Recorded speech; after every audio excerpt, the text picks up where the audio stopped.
Good morning. Buenos dias. From Mexico City, the amazing capital of Mexico. I'm Hannah. I am TEFL certified private tutor here in Mexico City, and it's just a couple minutes before 7, and I just woke up, as you can tell, and I am about to get ready for the day. Okay, this is a lot better. I'm ready for the day. The sun is shining. It's a good morning. I am walking to my favorite coffee shop. It's on the way to my class. It's like a quarter of the way, so I walk there, get some coffee, probably a bagel, and then I call an Uber from there because unfortunately the amazing metro system does not go down to where I need to go for class. As I said earlier, I'm a private tutor, and so I go to people's homes or teach on Zoom. It depends on the day and it depends on the student. And right now I'm headed to my first student's home. So I got my coffee, thank God. I called the Uber. I'm walking outside to go catch it right now. It was like 53 pesos, which is like $2 and some change.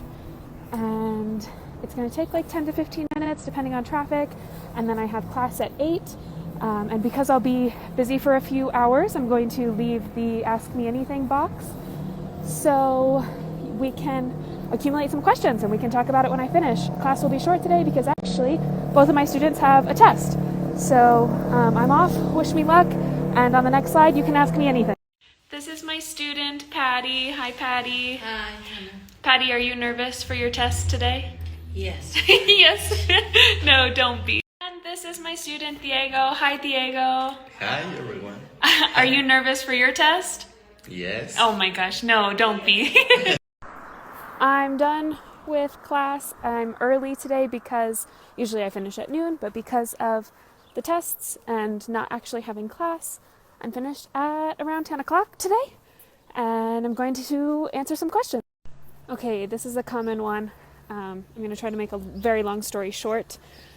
I took my in-person 4-week TEFL course in Guadalajara, Mexico, and so this course was through ITA's partner school, and basically they told us that they would guarantee us job placement within Mexico, and I specifically went to Guadalajara because I wanted to teach here in Mexico City, and they knew that. We got to rank our 5 top choices for teaching, and I put Mexico City first. So in like the 3rd week of my 4-week course, one of the school's contacts in Guadalajara called them and said, there's a family in Mexico City who are looking for private English lessons, but all of my staff are here in Guadalajara at my academy. Do you have anyone who can go to Mexico City? And they knew that I was bound and determined to get here to la Ciudad de Mexico. And yeah, so they told me about it. They put me in contact with this woman who owned the Guadalajara Academy. And so this also goes into the questions I was getting about how did you find your students, etc. I came here with only Patty, 2 hours, 2 times per week. So I had 4 hours of work scheduled. Patty was my only student. A couple weeks later, she convinced Diego, her husband, to do classes with me. A couple weeks after that, I started taking Spanish classes online at the local university. And one of my classmates said, my daughter is 10 years old. She learns English in school, but because it's in school, she isn't enjoying it. She's really frustrated. I'd really like online conversation class with her. So for her to enjoy English and, not see it as a chore. So I started doing classes with her daughter. Like a week later, she gave me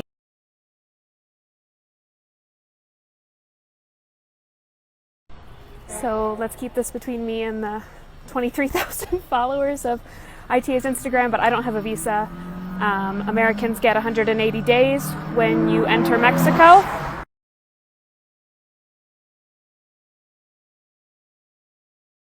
Yes, I definitely can. I will give you an apartment tour Right now, my rent is 7,000 pesos, which is like $350 US. And I'll also talk about all my other expenses after our apartment tour. I'm standing at the front door right now, and right when you walk in is my room.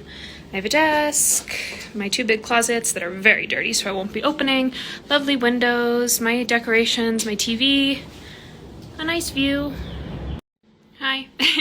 My bathroom is right across the room from my bedroom. I do have a roommate. We don't share a bathroom though. That's just for me. This is my laundry drying.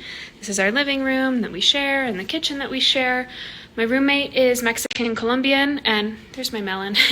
She was already living here, so I'm just renting this room from her. We have this nice little balcony with more of the blossoms in our view. My roommate lives up here. This is her bedroom. I won't go in there. She's not here right now, but I wish she was because she's the best. She's my favorite. Shout out Beto because I know she's probably watching. And then also her sister is staying with us right now. So we transformed our rooftop into a bedroom. Not gonna go too much in there, but it used to just be a rooftop to hang out with and will be again once her sister finds somewhere to stay.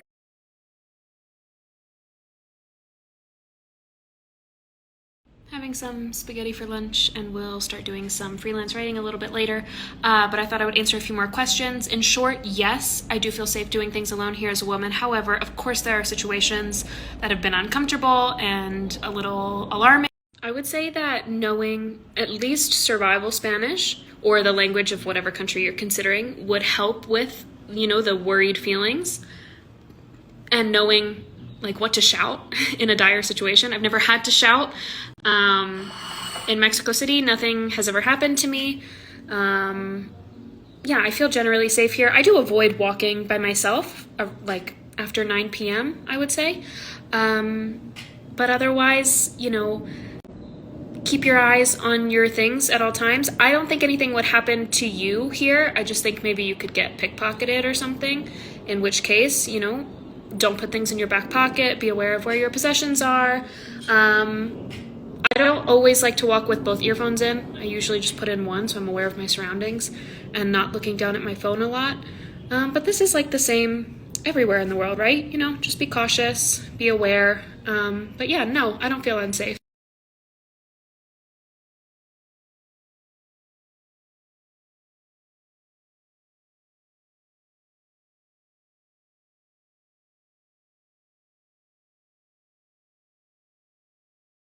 Hey, I'm about to start online class with one of the kids that I teach. Her name is also Hannah. Usually she gets on right around 2:15, so I'm just waiting for her to hop on. Dude, thank you so much. I got them because I went to the migration of the monarch butterflies last weekend, so there's a little butterfly on them. But this cost like $25 US here in Mexico. So got a couple questions about this, and also like time spent planning and textbooks used and whatever, which I will answer in the next one.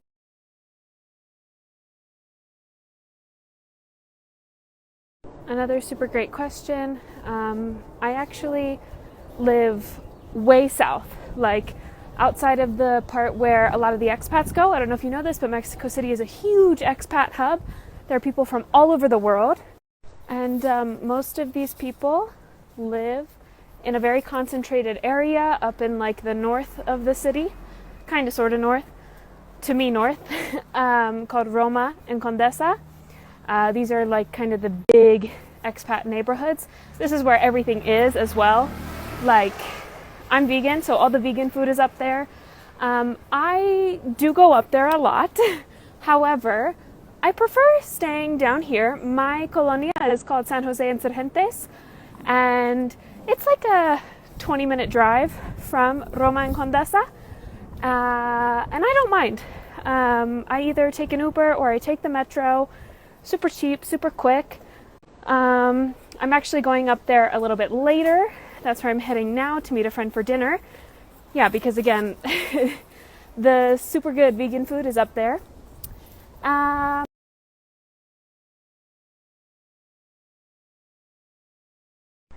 I came up to the famous, the beautiful Parque Mexico to tell you that it depends where you go, what you do, if you personally are being careful, but in my experience, so safe. Good question. First of all, why would I not want to teach English abroad? Second of all, I am from the US and I'm not super in love with it. And I find Mexico infinitely more pleasant. Okay, I'm finally home for the night, done with everything for the day. I have some more private classes tomorrow, but for now, just thinking about relaxing and getting in bed.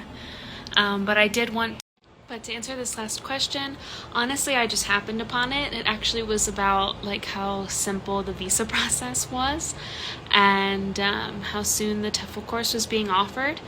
And now that I'm here, I absolutely love everything about it so much. I worried that it would be too close to home. However, the Mexican culture, the Mexican people, the Mexican food, Mexico City in particular, they're all so different from what I'm used to, and they're all perfect. And so I think that's it for the day. I hope that this was helpful to someone. I hope someone moves to Mexico City because of this, because you will not regret it. It's amazing. There are quite a few questions that I could not get to. Also a lot of questions about freelance writing, which I don't want to answer here on ITA's page, but if you want to message me on my Instagram, I'll put it here.